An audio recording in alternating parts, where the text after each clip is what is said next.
Hello everyone, कैसे हो आप लोग। यदि आपने हमारे चैनल को सब्सक्राइब नहीं किया तो आप जरूर सब्सक्राइब करें और लाइक करें, जिससे आपको अच्छे से अच्छी वीडियो हमारी आप तक आसानी से।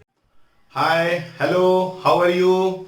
मैं अजय सर आज आप लोगों के लिए लेके आया हूं केमिस्ट्री में कोई चैप्टर नहीं पढ़ाने आया हूं, बल्कि आज मैं आप लोगों को जो आपने पढ़ा है और जो सारी चीजें आपको पढ़नी है उसके लिए मैं आज आपको कुछ एक सुपर स्ट्रेटजी करके मैंने आज आपको केमिस्ट्री में नीट में कैसे 170 प्लस मार्क्स गेन किए जाए।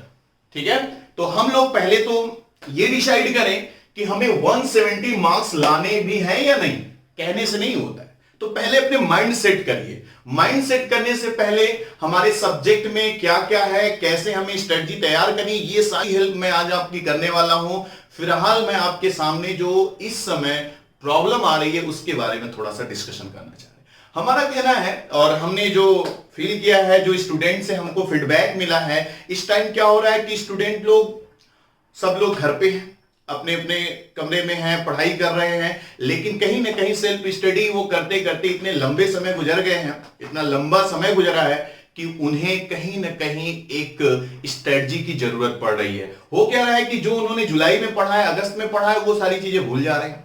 तो कहीं ना कहीं उनके मन में एक अपने प्रति संदेह आ रहा है कि हम कर भी पाएंगे कि नहीं। ऐसी सारी चीजों के लिए मैं आज आपको समझाने वाला हूं कि नीट में कैसे आप 170 मार्क्स गेन करेंगे। इसके लिए मैं आपको प्रॉपर एक फ्लो चार्ट बनाया हूं, कैसे कैसे हम सेगमेंट में अपनी तैयारी को बांटेंगे और कैसे इस तैयारी को करेंगे। ठीक है, तो आइए हम इस सारी चीजों को एक पीडीएफ के माध्यम से हम आपको पूरा डाटा उसमें एनालिसिस है उसके माध्यम से समझाएंगे। तो फिलहाल हम आपको पीडीएफ आपके सामने ला रहे हैं, देखिएगा।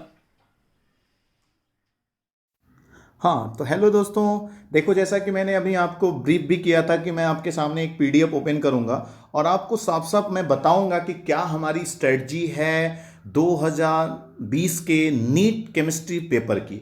और मैं आपको यकीन मानिए पूरी वीडियो जरूर से आप देखिएगा, क्योंकि इसमें हमने पूरे कॉन्सेप्ट केमिस्ट्री का एक इतना अच्छा एनालिसिस करके रखा है दोस्त, आपको बहुत पसंद आएगा। यकीन मानिए आपको काफ़ी हेल्प मिलने वाली है और आपके मन में जो इस समय डाउट है वो सारे डाउट क्लियर होंगे। उसके बाद भी यदि आपको कहीं से कोई कंफ्यूजन बनती है तो आप हमसे व्हाट्सएप के थ्रू या कैसे भी आप कॉल मैसेज के थ्रू हम अपनी प्रॉब्लम शेयर कर सकते हैं, हम जरूर आपकी हेल्प करेंगे। तो दोस्तों ये वीडियो आपको काफ़ी हेल्प करने वाली है और मेरा मानिए आप इस वीडियो को पूरा अंत तक देखिए। देखिए सबसे पहले हमने हेडिंग ही रख रखा है super hack to score 180 out of 180 in chemistry NEET 2020। तो दोस्तों हमारी क्या ऐसी स्ट्रेटजी है कि हम 180 में 180 मार्क्स गेन करें। तो आइए सबसे पहले मैं आपको बताना चाहता हूं कि इसमें क्या हमारी स्ट्रेटजी है। सबसे पहले आप ये जानिए एकदम बेसिक लेवल से, आपको पता होता है बेटा कि एग्जाम में कितने बच्चे फॉर्म भरते हैं। पिछले मैं देखो इस साल का डाटा नहीं, मैं आपको 2019 का डाटा या इस साल का भी डाटे पे हम बात कर सकते हैं, लेकिन हमारे पास एग्जैक्ट फिगर है 2019 का। ठीक है, तो उसमें कितने बच्चों ने फॉर्म भरा उसका और कितने बच्चे अपीयर हो रहे हैं। बेटा ये सोचो कि जो फॉर्म भरे हैं वो तो आपके कंपटीटर है नहीं, जितने अपीयर हुए हैं वो कंपटीटर हैं आपके, लेकिन मैं बताऊं उसमें से जो क्वालिफाई कर रहे हैं वो आपके कंपटीटर हैं। तो क्वालिफाई कितना किया पहले सुनो, दो तीन डाटा है। फॉर्म कितने लोगों ने भरा वो अलग फिगर होगा, कितना एग्जाम में अपीयर हुए वो अलग फिगर होगा। तीसरी चीज है कि कितने क्वालिफाई हुए हैं। ये प्रीवियस ईयर का डाटा आपको इस साल के लिए काफी हेल्पफुल होगा। तो आइए हम लोग देखते हैं कि प्रीवियस ईयर में ऐसा क्या डाटा है। तो इस पे हमारा पहला सेगमेंट है स्ट्रेटजी हाईलाइट में कर रहा हूं। ठीक है, तो देखो भाई, अब इसमें जैसे ही आप देखोगे कि क्या है, इसमें सबसे पहला पॉइंट देखिए, यहां पे दिखाई भी दे रहा होगा कि नीट एनटीए ने टोटल इतने फॉर्म रजिस्टर्ड दिखाए थे, लेकिन उसमें अपीयर कितने हुए 14,10,755 स्टूडेंट अपीयर हुए थे एग्जाम में। और उसमें से क्वालिफाई कितने हुए दोस्तों, क्वालिफाई कितने हुए 7 लाख स्टूडेंट क्वालिफाई हुए थे, नियर अबाउट 8 लाख। ठीक है, अब हम बात करते हैं, देखेंगे आप यहाँ पे, हमने यहाँ पे रजिस्टर्ड स्टूडेंट कर दिया, कैंडिडेट अपीयर कितने हुए, पास कितने हुए। इसका मतलब आप समझ रहे हो, आपकी जो फाइट है केवल और केवल और केवल 30% स्टूडेंट में है दोस्तों। 30% स्टूडेंट में, ये 30% स्टूडेंट में आपकी फाइट है, राइट। अब हमें क्या डिसाइड करना है भाई, इस 30% स्टूडेंट में फाइट है और इस 30% स्टूडेंट में हम बहुत आराम से फाइट कर सकते हैं। आइए देखते हैं इसके लिए हमें क्या क्या करना होगा इस साल के पेपर के लिए, जो प्रीवियस ईयर का डाटा है। सबसे पहले आपको एक गोल डिसाइड करना होगा। गोल डिसाइड करने का तरीका क्या होता है दोस्त, हमारा क्या टारगेट है। देखो, बिना टारगेट के आप पढ़ाई करोगे तो यकीन मानो आपको 2-4 दिन आप चल पाओगे, उससे ज्यादा आप पढ़ाई नहीं कर सकते हो। दिमाग में एक गोल होना चाहिए। जैसे आपको ऐसे सोचो, मान लो घर में कोई शादी प्रोग्राम है या बर्थडे प्रोग्राम है, कोई भी प्रोग्राम है आपके घर में, तो आपको पता है कि 4 दिन बाद वो चीजें हैं, तो उसकी तैयारी आप लोग करने लगते हो, ओवर टाइम वर्क करते हो। बहुत सारे ऐसे काम होते हैं कि आप बहुत ज्यादा अपने शेड्यूल से हटके वर्क करते हो कि नहीं। यदि वो गोल न मिले आपको कि 4 दिन बाद ये चीज है, तो आप ये काम नहीं करोगे इफेक्टिवली। सीरियसली मैं बोल रहा हूं। इसलिए पहले डिसाइड करिए कि आपको एग्जाम में क्या गेन करना है। आपके कंपटीटर कौन है। आपके कंपटीटर दोस्त ये नहीं है, बल्कि आपको अपना टारगेट बनाना चाहिए जो पिछले साल, जो 2019 में जिन्होंने अच्छा स्कोर किया है, उन्हें अंडर 10 स्टूडेंट कौन है, उनकी थोड़ी सी स्ट्रेटजी समझिएगा।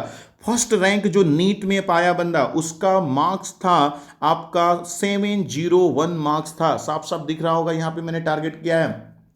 और इसका 701 मार्क्स होने का मतलब है कि इसने 3 क्वेश्चन गलत किया था और एक क्वेश्चन इसने छोड़ा था। 3 क्वेश्चन रॉन्ग होने का मतलब है 15 मार्क्स ऐसे रिड्यूस हो गए, और एक क्वेश्चन इसने छोड़ दिया मतलब 4 मार्क्स उधर से रिड्यूस हुए। तो टोटल 19 और 19 इसमें जोड़ोगे तो 720 हो जाएगा। तो इसका मतलब है दोस्तों कि टॉपर ने भी गलती की थी। एक एक क्वेश्चन, एक केमिस्ट्री, एक फिजिक्स, एक बायोलॉजी, और एक क्वेश्चन उसने छोड़ा था।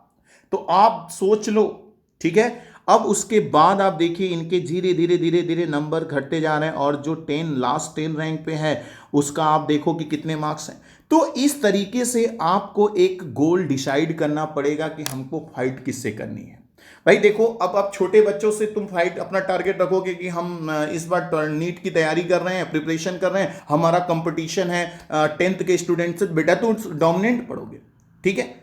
तुम अपने जिस कोचिंग में पढ़ रहे हो, जहां पढ़ रहे हो, आप वहां के बच्चों से कंपटीशन करोगे बेटा, तो नो डाउट आपका कंपटीशन कम पड़ जाएगा, खराब पड़ जाएगा, क्योंकि आपके कंपटीटर तो कोई और है। तो आप अपने कंपटीटर को पहचानो। समझ रहे हो कि नहीं। अब मैं आपको बताना चाह रहा हूं दोस्त, तो आपने एक डाटा यहां पे देखा था कि नीट में इतने स्टूडेंट क्वालिफाई किए, लेकिन मैं आपको बता दूं इसमें से मात्र 42,000 स्टूडेंट बीडीएस, बीएमएस या अदर किसी एग्जाम में इन्होंने, मतलब मेडिकल कॉलेज में इन्होंने एडमिशन लिया है। इसका मतलब है दोस्त कि ये 42,000 के अलावा जो इसमें माइनस कर दो जो स्टूडेंट है वो फिर बैक आए हैं। तो इसका मतलब है कि कंपटीशन हमारा उन स्टूडेंटों के साथ भी है जो पिछले साल कुछ मार्क्स से रुक गए और कुछ नंबर से उनका एमबीबीएस, बीडीएस या जो भी उन्होंने एडमिशन नहीं लिया है। तो ऐसे स्टूडेंट को भी पहचानना है। इसलिए मैं आपसे बार बार कह रहा हूं कि इन टॉपरों से आप अपना कंपटीशन रखो। इनके हिसाब से आप सोचो कि कैसे हमें वहां तक पहुंचना है। दूसरी चीज है कि अब ये तो हो गया, हमारा एक गोल सेट हो गया कि चलो भाई हमको ये मार्क्स गेन करने हैं, राइट ना। अब ये मार्क्स गेन करने हैं तो कैसे हम क्या देंगे। फिलहाल तो मेरा फोकस है केमिस्ट्री के क्वेश्चन पेपर पे, और केमिस्ट्री के पेपर में आप कैसे ज्यादा से ज्यादा मार्क्स गेन करो। तो इसके लिए मैं कुछ और डाटा आपके सामने रख रहा हूं जिससे आपको और आसान लगने लगेगी केमिस्ट्री। आप देखिए क्या, तो ये जो स्ट्रेटजी है, स्ट्रेटजी में अगला जो हमारी स्ट्रेटजी है वो है know your NEET chemistry paper. क्या आप केमिस्ट्री पेपर के बारे में जानते हो। ध्यान से देखना। तो यहां पे आपको साफ साफ दिखाई दे रहा है कि ये जो केमिस्ट्री का टॉपिक वाइज, सीरियसली इस चीज को, इस पे फोकस करिए आप लोग, थोड़ा सा जूम कर लीजिए अपने स्क्रीन पे, इसको जूम करके देखो दोस्तों। इसमें क्या है कि केमिस्ट्री को सबसे पहले मैंने क्लास वाइज डिस्ट्रीब्यूशन किया है। क्लास वाइज मतलब आपको 11th और 12th के सेगमेंट से कितने वेटेज के क्वेश्चन आए हैं, मतलब यदि परसेंटेज में डिवाइड किया जाए तो आप देख रहे होंगे 49% 12th का है वेटेज और 51% 11th का वेटेज है। तो ये हुआ आपका क्लास वाइज डिस्ट्रीब्यूशन। दोस्तों घबराना नहीं है, ये बहुत बड़ा डिफरेंस नहीं है, 2 से 3 क्वेश्चन, 1 2 3 क्वेश्चनों का डिफरेंस होता है, तो इसलिए आप घबराइए नहीं कि 11 ज्यादा इंपॉर्टेंट है और हमारा 12th नहीं उतना इंपॉर्टेंट है, ये गलत होगा। केमिस्ट्री में अगला क्लासिफिकेशन बहुत ज्यादा जरूरी है, आपको ये कॉन्फिडेंस बहुत ज्यादा देने वाला है। इसमें क्या है दोस्तों, देखो इस पॉइंट पे फोकस करो सभी लोग, इस पॉइंट पे फोकस करो दोस्त, और इस पॉइंट पे फोकस करोगे तो देखो सबसे पहले आपको दिखाई दे रहा है कि chemistry difficulty level wise question analysis हम करें, डिफिकल्टी लेवल। तो आपको मैं बता दूं कि जो प्रीवियस ईयर में क्वेश्चन को देखा जाए, और मैं आपको ये जो डाटा बता रहा हूं ये बिल्कुल एज यूजुअल पेपर को देख के बनाया गया है, तो आप बिल्कुल इस पे विश्वास कर सकते हैं। और आप थोड़ा सा इसको एक बार समराइज मैं कर रहा हूं, ध्यान दीजिएगा। सबसे पहले आप देखिए कि इस ग्राफ में मैंने इजी क्वेश्चनों का वेटेज दिखाया है 78% दोस्तों, 78% आपके इजी क्वेश्चन आए हुए हैं केमिस्ट्री में। ये बहुत बड़ा डाटा है, आपको इस पे यकीन मानना होगा, ये बहुत बड़ा डाटा है। 78% इजी क्वेश्चन, इजी क्वेश्चन का मतलब है कि क्लास का वो नॉर्मल स्टूडेंट भी उसको कर सकता है, जिसको केमिस्ट्री में बहुत अच्छे टेस्ट में परफॉर्मेंस नहीं होती, वो भी 78% क्वेश्चन कर सकता है, ठीक है। अब दूसरा है सेगमेंट जिसे हम लोग कहेंगे मीडियम ऑर्डर क्वेश्चन को। मीडियम ऑर्डर क्वेश्चन में देखिए 18% आया है, मीडियम ऑर्डर का क्वेश्चन आया है, मीडियम डिफिकल्टी लेवल के क्वेश्चन 18% है, और सिर्फ मात्र आपके 4% क्वेश्चन ऐसे हैं दोस्तों जो कि डिफिकल्ट लेवल के हैं, डिफिकल्ट हैं 4%। यदि ये 4% क्वेश्चन तुम छोड़ भी दो, मैं कहता हूं आपका सिलेक्शन फिर भी रैंक से होगा, अच्छी रैंक से हो सकता है। तो आप डिफिकल्ट क्वेश्चनों के पीछे मत पड़िए। फिर से मैं इस चीज को रिपीट कर रहा हूं, मैं हाईलाइट कर रहा हूं कि केवल और केवल प्रीवियस ईयर का पेपर एनालिसिस कर लीजिए, और नहीं कर पा रहे हैं तो इस पे यकीन मानिए आपको मात्र 4% क्वेश्चन ऐसे होते हैं जो कि आपके टफ है। और मैक्सिमम स्टूडेंट और बहुत सारे ऐसे टीचर हैं, किसी के बारे में मैं पर्टिकुलर हाईलाइट नहीं कर रहा हूं, लेकिन ये स्ट्रेटजी नहीं फॉलो करते हैं। उनका मकसद होता है कि केमिस्ट्री के टफ क्वेश्चनों पे ज़्यादा फोकस करो, लेकिन मेरा मानना है दोस्त, आप देख लो, आपके सामने डाटा एनालिसिस है, आपको क्या करना है वो खुद डिसाइड करना है। कि आप 4% के लिए अपनी स्ट्रेटजी रखनी है तो बेटा भूल जाओ सिलेक्शन, डिफिकल्ट क्वेश्चनों में मत उलझो, वो सिर्फ और सिर्फ 4% है, राइट। आते हैं हम लोग नेक्स्ट स्ट्रेटजी पे। हमारी जो स्ट्रेटजी होगी वो है दोस्तों, देखो स्ट्रेटजी क्या है भाई। सबसे पहले हम आपको यहां पे दिखाने की कोशिश कर रहे हैं दोस्तों कि अगली स्ट्रेटजी क्या है। यहां पे देखो, केमिस्ट्री टॉपिक वाइज डिस्ट्रीब्यूशन बहुत इंपॉर्टेंट है। टॉपिक वाइज डिस्ट्रीब्यूशन हम कर रहे हैं, और टॉपिक वाइज डिस्ट्रीब्यूशन को गौर से देखिएगा सभी लोग। इस टॉपिक वाइज डिस्ट्रीब्यूशन में हम लोग क्या कर रहे हैं, सबसे पहले देखो कि किस तरह के क्वेश्चन में। पहले केमिस्ट्री में 3 सेगमेंट होते हैं। Segment number 1 physical chemistry, organic chemistry और इनऑर्गेनिक केमिस्ट्री। तो फिजिकल केमिस्ट्री का वेटेज आपको यहां पे साफ साफ दिखाई दे रहा है कि सबसे ज्यादा आपके क्वेश्चन फिजिकल केमिस्ट्री से आए हैं प्रीवियस ईयरों में। 40% क्वेश्चन है, ये बहुत बड़ी बात है। फिजिकल केमिस्ट्री में 40% क्वेश्चन आते हैं आपके नीट के एग्जामों में फिजिकल केमिस्ट्री से सिर्फ। अब देखिए दूसरी चीज, आप यहां पे देख रहे होंगे मिसलेनियस क्वेश्चन में, और उससे इनऑर्गेनिक में 31%, और ऑर्गेनिक में आप देखेंगे तो केवल और केवल 24% क्वेश्चन है। तो इसका मतलब है कि यदि हम ऑर्डर वाइज इसको सिक्वेंसली अरेंज करें तो सबसे ज्यादा फिजिकल केमिस्ट्री, देन इनऑर्गेनिक, और फिर ऑर्गेनिक केमिस्ट्री है। और मिसलेनियस क्वेश्चन का जो कंट्रीब्यूशन होता है वो 5%। मिसलेनियस क्वेश्चन में क्या आते हैं भाई, वो कॉन्सेप्ट अप्लाई करता है कि फिजिकल का कॉन्सेप्ट या इनऑर्गेनिक का कॉन्सेप्ट आपको फिजिकल में लगा देगा, या कहीं ना कहीं ऑर्गेनिक में ऐड कर देता है, ऐसे क्वेश्चन होते हैं वो। तो आपको इन चीज़ों का जरूर से ध्यान देना होगा कि 40% आपका फिजिकल केमिस्ट्री, फिर 31% है। ये वेटेज आपको यकीन मानिए आपको काफ़ी हेल्प देने वाला है। तो आइए हम लोग नेक्स्ट पेज पे चलते हैं। इसके बाद ये तो हमारा हो गया सब्जेक्ट के प्रति एनालिसिस हो गया दोस्तों। दूसरा हमारी एनालिसिस है प्रीवियस ईयर पेपर एनालिसिस। ये चीज़ मैं आपको बताऊं, ये एक ऐसी चीज़ है कि जिसको आप अपने कहीं ऐसी जगह भी देखते होंगे जहां कोई साइड बुक होती है या एग्जाम आइडिया जो होता है उसमें ये सारी चीज़ें मिल जाती हैं, तो नो डाउट ये आपको मिल भी जाएगा। वैसे मैं बताऊं कि केमिस्ट्री में टोटल एनालिसिस करने के लिए आपके पास 32 चैप्टर हैं। 32 चैप्टर। अब बायोलॉजी के स्टूडेंट हो तुम लोग, एक चीज़ तो जानते हो साहब कि दांत माउथ में टिथ कितने होते हैं। तो भाई टिथ का नंबर भी तो 32 होता है। लेकिन बहुत लोग ऐसे हैं कि जिनके भाई कुछ दांत कम भी हो गए हैं, तो क्या मतलब वो खाना वाना नहीं खा पाते हैं क्या? खाते हैं ना। तो वैसे ही दोस्तों क्या 32 चैप्टर हैं तो क्या सारे चैप्टर हम पढ़ेंगे तभी हम सेलेक्ट होंगे? गलत है। कुछ चैप्टर ऐसे भी हैं जिसको आप छोड़ सकते हो, लेकिन आपको पता नहीं है कि कौन से चैप्टर को हम छोड़े या किस चैप्टर को पढ़े। कुछ जैसे दांत की हम बात कर रहे हैं दोस्तों, मैं दांत से इसलिए कंपेयर कर रहा हूं कि हमारे 32 माने जाते हैं कि दांत हैं, और वैसे ही चैप्टर केमिस्ट्री में भी 32 हैं। तो 32 टिथ और 32 चैप्टर हैं केमिस्ट्री में, तो हम इसको कोरिलेट कर सकते हैं। ठीक है, तो देखिए कैसे क्या करना है। इसकी एनालिसिस प्रीवियस ईयर के एग्जाम में देखेंगे तो ये एक सिंपल सा डाटा है, ये आपको अवेलेबल भी रहता है, साइड बुक आपके पास होंगे, अनसॉल्व होगा तो उसमें आपको मिल जाएगा किस चैप्टर से कितने कितने आए हैं। तो एक बार इसको आप देख लीजिएगा। वैसे मैं आखिरी में इनको और ज़्यादा अच्छे से समराइज किया हूँ, सारे चैप्टरों का यहाँ पे एनालिसिस है। मैं आपको ले चलता हूँ दोस्तों सबसे अच्छी जगह पे जहाँ पे हम लोग बात कर सकते हैं नो पेपर लेवल 2019 का, मतलब 2019 का जो क्वेश्चन पेपर है उसके बारे में हम लोग आपके सामने डिस्कशन करने वाले हैं। और उस पेपर की एनालिसिस वाकई बहुत सटीक एनालिसिस है। आप इस चीज़ को फॉलो करिए, यकीन मानिए यदि आप थोड़ा सा भी इसको अप्लाई करते हैं तो आपके मार्क्स बहुत अच्छे बहुत कम समय में इंप्रूव कर जाएंगे। अभी भी हमारे पास सफिशिएंट टाइम है हर चैप्टर को अच्छे से तैयार करने के लिए। हम लीड ले सकते हैं, कोई ज़रूरी नहीं है कि हमारे कोचिंग में हमारे टेस्ट सीरीज में जो बच्चा टॉप करता था वो आज भी टॉप करे। सिनेरियो बदल रहा है दोस्तों, अपने आप को जगाओ, जगो, उठो, दौड़ो। ठीक है, अब देखो इसमें क्या है भाई, हमने क्या किया है कि 2019 का जो पेपर है उसको हमने बहुत सिंपल तरीके से क्लासिफाई किया। बहुत अच्छा लगेगा आपको ये क्लासिफिकेशन देख के। हमने क्या किया कि इसमें टॉपिक को भी क्लासिफाई कर दिया है, इजी क्वेश्चनों को भी हमने क्लासिफाई कर दिया है दोस्तों।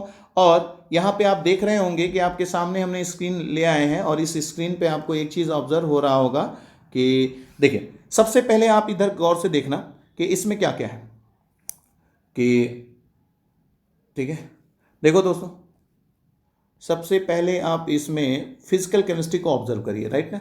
फिजिकल केमिस्ट्री को ऑब्जर्व करो भाई। फिजिकल केमिस्ट्री में भी 11th और 12th दोनों में ही फिजिकल केमिस्ट्री के चैप्टर हैं। और फिजिकल केमिस्ट्री के क्वेश्चनों को करने के लिए उससे पहले मैं आपको ऊपर के कॉलम दिखा दूं, easy, medium, difficult. Easy, medium और डिफिकल्ट में हमने चीज़ों को क्लासिफाई किया है। ठीक है, तो देखो सबसे पहले फिजिकल केमिस्ट्री के 11th के सेगमेंट की यदि हम बात करें तो 11th सेगमेंट में आप साफ साफ देख रहे होंगे कि 10 क्वेश्चन इजी आए हैं दोस्तों। 10 क्वेश्चन इजी आए हैं, ये बात बहुत बड़ी बात है। 10 क्वेश्चन इजी हैं, एक क्वेश्चन मीडियम है, और आप इसको गौर से देखो 0 क्वेश्चन डिफिकल्ट हैं। इसका मतलब है कि 11th के फिजिकल केमिस्ट्री से एक भी डिफिकल्ट क्वेश्चन नहीं आए। तो और टोटल फिजिकल के क्वेश्चन कितने आए थे? 11 क्वेश्चन 11 से आए थे।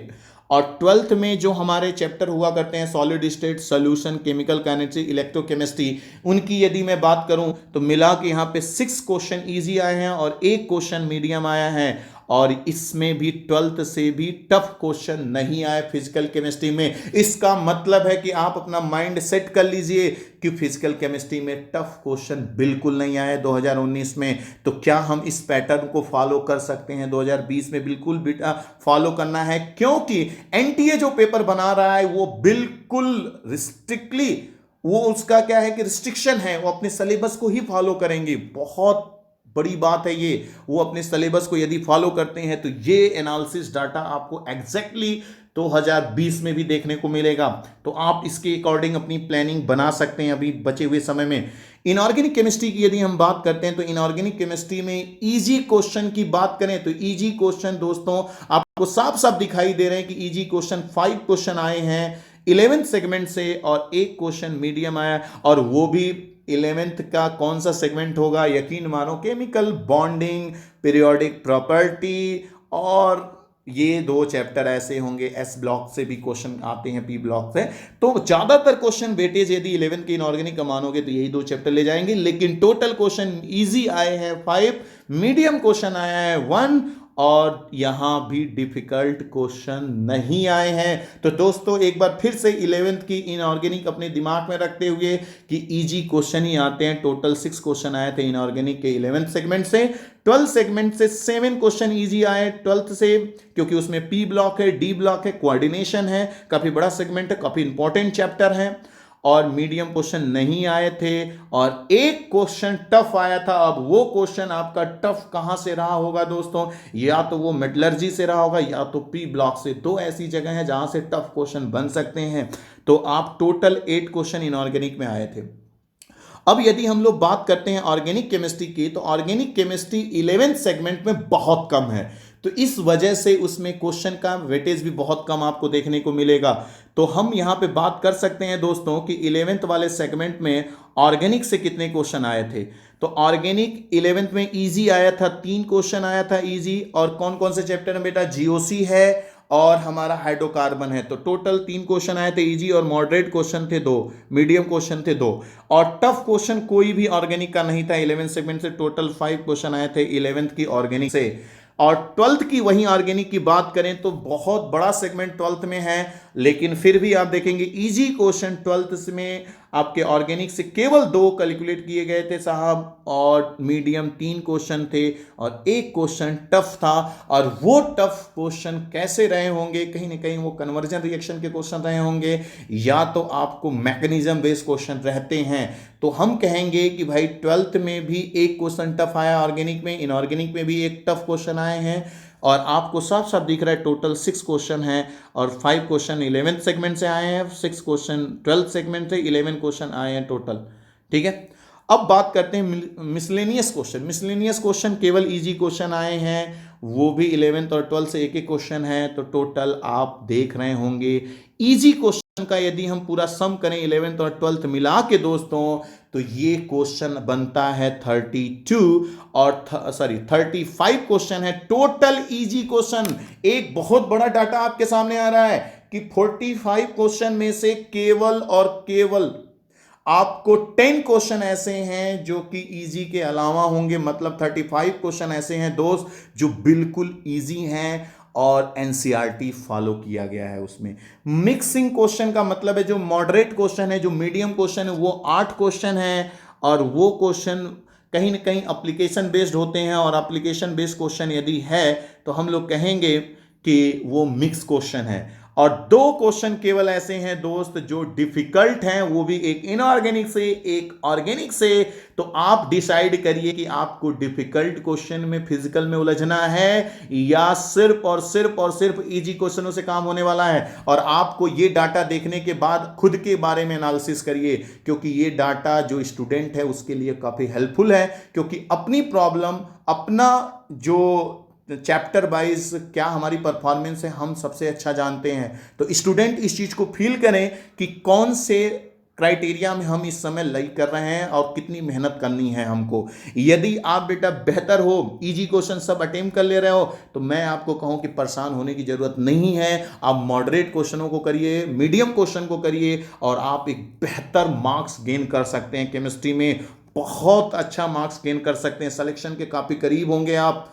और यकीन मानिए ये जो इजी क्वेश्चन है वो ज़्यादातर आपके एनसीईआरटी से हैं कि कहाँ से हैं, ये यदि आपके मन में जिज्ञासा है तो इसकी भी मैं अगली प्लानिंग में आपको दिखाने वाला हूँ। तो फिलहाल हमारी जो नेक्स्ट प्लानिंग है वो ये है कि 2020 के पेपर के लिए हमारी क्या प्लानिंग होनी चाहिए।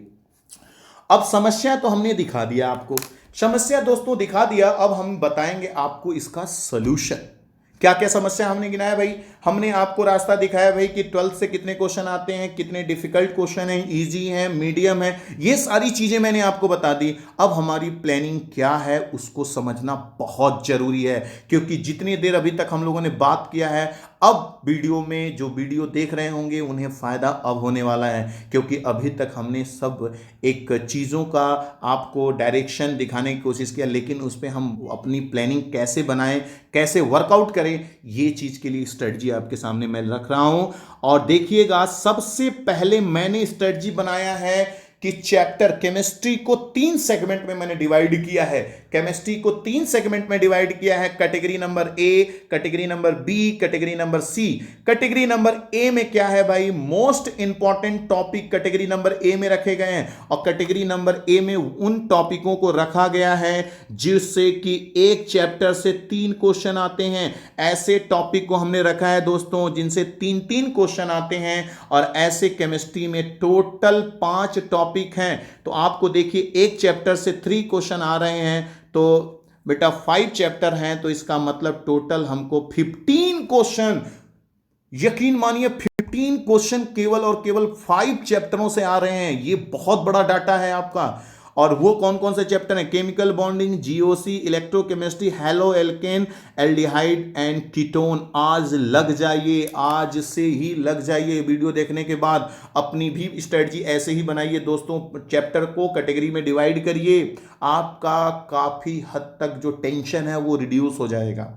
और जब एग्जाम में जाइए तो ये कैटेगरी एक एक चैप्टरों को कभी छोड़िए मत। नहीं आता है, डाउट क्लियर करिए। मैं खुद केमिस्ट्री के डाउट के लिए मैं आपके साथ तैयार हूं, मुझे व्हाट्सअप कर सकते हैं। मेरा लिंक में, मैं डिस्क्रिप्शन में मैं अपना व्हाट्सअप नंबर दे दूंगा, आप उस पर कॉल कर सकते हैं, मैसेज कर सकते हैं। आपको कोई भी डाउट हो इन चैप्टरों में तो आप पूछ सकते हैं। देखिए भाई, बहुत इंपॉर्टेंट है, और इसका मतलब है कि 45 में से 15 क्वेश्चन केवल इन 5 टॉपिकों से आ रहे हैं। इसका मतलब इसका टोटल वेटेज आप कैलकुलेट करेंगे तो 33% केवल 5 चैप्टर से आ रहे हैं। बहुत बड़ा नंबर है, बहुत बड़ा नंबर है बेटा। इन 5 चैप्टरों को घोल के पी जाओ, एकदम पी जाओ बेटा, छोड़ना नहीं। क्या करना है, category number B. Category number B में हमने उन टॉपिकों को रखा है दोस्तों जिनसे क्वेश्चन 2-2 आए हैं। ऐसे चैप्टर जिनसे प्रीवियस ईयर में 2-2 क्वेश्चन आते रहे हैं या आने की संभावना रहती है, वो कौन कौन से चैप्टर, इसमें हमने टोटल 11 चैप्टर को रखा है। तो इसका मतलब है कि बेटा आपको एक चैप्टर से 2 क्वेश्चन यदि आता है तो ये 11 चैप्टर हैं, तो इनसे मल्टीप्लाई करेंगे तो हमारे पास टोटल 22 क्वेश्चन इन 11 चैप्टरों से आता है। Atomic structure, ionic equilibrium, biomolecule and polymer, coordination, compound, P block को टारगेट करना। पी ब्लॉक का एक क्वेश्चन होता है केमिकल बॉन्डिंग से, एक क्वेश्चन होता है प्योर पी ब्लॉक से। तो बहुत ज्यादा जो पी ब्लॉक नहीं भी पढ़े होंगे वो बहुत परेशान न हो दोस्त, आपकी स्ट्रेटजी पे कोई असर नहीं पड़ेगा ये पी ब्लॉक का। D block, F block, alcohol, ether, phenol, chemistry, everyday life, hydrocarbon, thermodynamics, amine, nitrogen containing compound.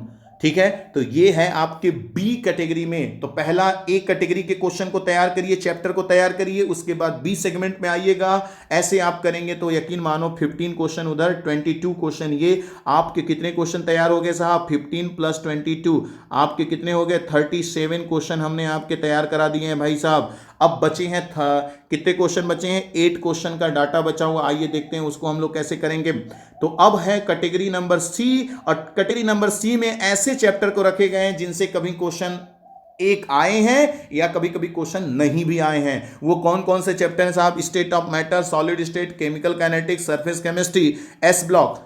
तो सरफेस केमिस्ट्री से कभी कभी क्वेश्चन गायब भी होते हैं, एस ब्लॉक से भी क्वेश्चन गायब हो जाते हैं, लेकिन बाकी चैप्टर ऐसे हैं जिनसे जनरली क्वेश्चन आते हैं। ठीक है, तो नॉमेनक्लेचर से भी क्वेश्चन गायब हो जाते हैं। लेकिन अब मैं आपको बताऊं, इन चैप्टरों से एक एक क्वेश्चन आने के चांसेस ज्यादा रहते हैं। प्रीवियस ईयर के अकॉर्डिंग ये सब डाटा तैयार किया गया है दोस्त। तो ऑलमोस्ट आपको प्रीवियस ईयर फॉलो करना होगा, अनसॉल्व लगाना होगा आपको। एम्स और नीट दोनों के प्रीवियस ईयर के अनसॉल्व लगाइए, बहुत पीछे मत जाइए। आप 2012 से लेके 2019 तक के प्रीवियस ईयर के अनसॉल्व सॉल्व करिए। इन सालों के, इन वर्षों के, इन ईयर के आप यदि प्रॉब्लम सॉल्व करते हैं तो कहीं ना कहीं आपको भी काफ़ी कॉन्फिडेंस बढ़ जाएगा। तो देखिए 8 क्वेश्चन यहाँ से आ रहा है दोस्तों। अब हम चलते हैं, ये 3 कैटेगरी में डिवाइड करने के बाद जो हमारी बातें होंगी साहब वो है कि कैसे हम लोग क्या हमारा अप्रोच होता है। जैसे देखो, कोई भी चैप्टर हम शुरू करते हैं, एक्चुअली मैं भी टीचर हूं, तो मैं टीचर होने के नाते मैंने अपनी क्लास में ये चीज़ गेस भी किया है कि बच्चा के सामने क्या आता है। देखो हम लोग क्या होता है, किसी भी चैप्टर में बेटा 3 सेगमेंट्स स्टार्ट करते हैं। सेगमेंट नंबर 1 हमारा ये होता है कि हम लोग करते क्या है, सबसे पहले हम लोग ये डिसाइड करते हैं कि डिफिनीशन देते हैं, और किसी भी कॉन्सेप्ट का हम डिफाइन करते हैं, डिफिनीशन देते हैं। दूसरी चीज होती है उसका डेरिवेशन कराते हैं, और तीसरा होता है उसका अप्लीकेशन हम लोग कराते हैं। तो डिफिनीशन से क्वेश्चन क्या आते हैं, बहुत कम आते हैं। जो थ्योरेटिकल क्वेश्चन होते हैं वो कहीं ना कहीं डिफिनीशन पे जाते हैं।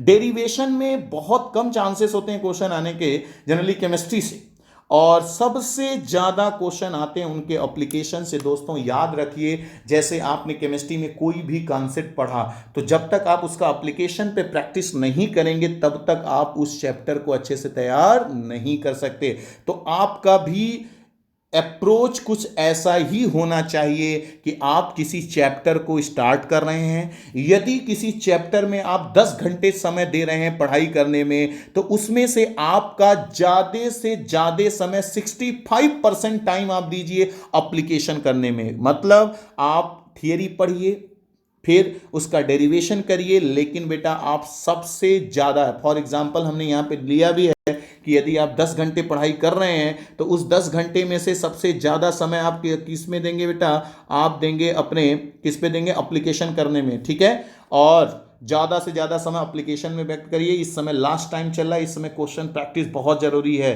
बहुत ज़्यादा अनवांटेड क्वेश्चन मत लगाइए, आउट ऑफ सिलेबस क्वेश्चन से बचिए, आप टू द पॉइंट वर्क करिए, ठीक है। आगे मैं इन चीज़ों को भी एक्सप्लेन कर रहा हूं। आइए दोस्तों, अब हम लोग चलते हैं परफेक्ट स्टडी प्लान क्या है। अब हमारा एक लास्ट सेगमेंट है कि क्या ऐसा हम लोग किया जाए जिससे हमारी परफेक्ट स्टडी प्लान बोला जाए केमिस्ट्री में।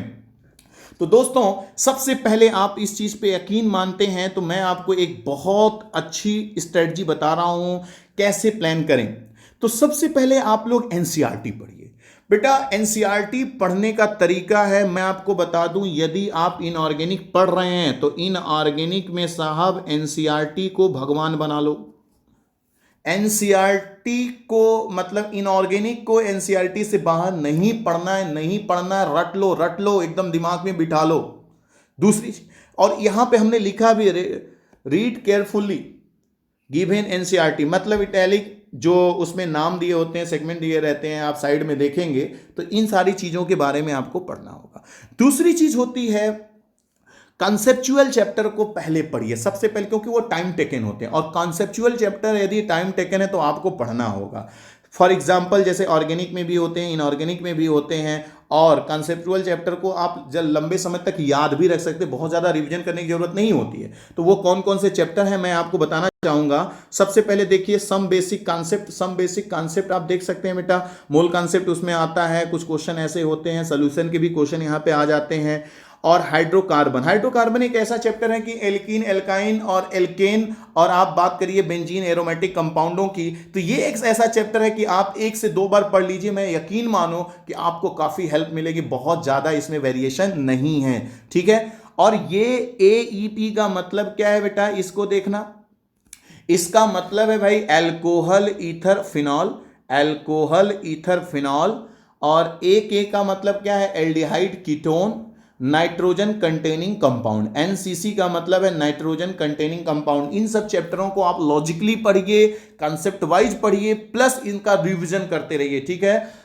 All name reaction, all name reaction का एक जगह टेबल बनाइए बेटा, 11th 12th सेगमेंट का एक साथ बनाइए। आप नाश्ते में खाते पीते कभी भी मौका मिले एक रिएक्शन, या मैं कहता हूं टोटल लगभग नेम रिएक्शन आप खोजेंगे पूरी एनसीईआरटी में, अच्छे से लगाएंगे, और जो टेस्ट हैं नेम रिएक्शन इन सबको ले लिया कि फ्लो चार्ट बनाएंगे तो 30-32 रिएक्शन ऐसी आएंगी। तो आप उन 32 रिएक्शनों को, अभी भी आपके समय बहुत ज़्यादा है, 60 डे से ज़्यादा समय है आपके पास, तो आप बहुत अच्छे से इस चीज़ को तैयार कर सकते हैं, ठीक है। तो आपको क्या करना है, इसके लिए आपको ध्यान रखना, मैकेनिज्म आपको याद होना चाहिए। कुछ नेम रिएक्शन की मैकेनिज्म पूछी जाती है, मैकेनिज्म पूछी नहीं जाती है, उनके इंटरमीडिएट प्रोडक्ट के बारे में पूछ दिया जाता है, इंटरमीडिएट स्पीसीज के बारे में पूछ दिया जाता है, तो ये आपको हेल्प करता है। इन्वायरमेंटल केमिस्ट्री, ठीक है, और बायोमोलिक्यूल, पॉलीमर, ये सब ऐसे चैप्टर हैं जिन्हें एनसीईआरटी के बाहर कभी मत पढ़िएगा, इनके लिए ब्रह्मास्त्र है आपका एनसीईआरटी, ठीक है। तो एनसीईआरटी के बाहर इन चैप्टरों को कभी मत पढ़िएगा, आप इनको रट लीजिए, इनको आखिरी में भी पढ़ेंगे तो भी आपको ये मार्क्स देके जाएंगे।